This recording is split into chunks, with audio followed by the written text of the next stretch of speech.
sarebbe potuta concludere in tutt'altro modo fino a un minuto dalla fine, incredibile.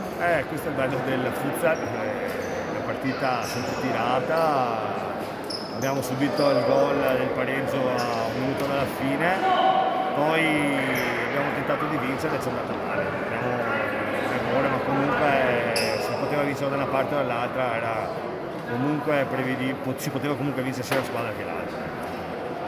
Abbastanza arrabbiato perché c'è stato un clima che non è stato quello che mi piaceva fino a poche ore prima della partita, ridi, scherza, battute, tanto siamo di qua, tanto siamo di là, e adesso comunque chi faceva gli scherzetti e non si era concentrato sulla partita mi sentirà.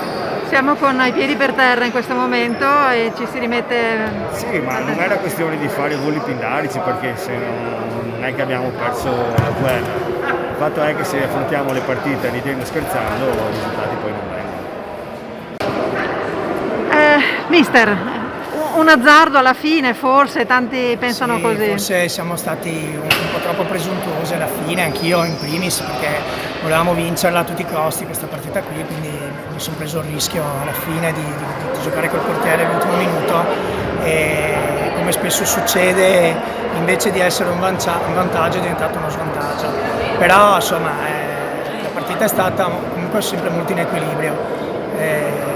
Noi non siamo stati all'altezza della situazione rispetto ad altre partite dove eravamo sicuramente più efficaci soprattutto. Oggi abbiamo sbagliato tanto, abbiamo concesso tanto, c'è un po' di cose da rivedere, per cui ripartiamo, testa alta, ripartiamo. Certo che poi perdere il derby pesa di più che perdere una partita normale, però rialziamo la testa e ci prepariamo per le prossime. Adesso abbiamo la sosta e con la sosta cerchiamo di recuperare le energie, di risolvere qualche problema che abbiamo evidenziato oggi.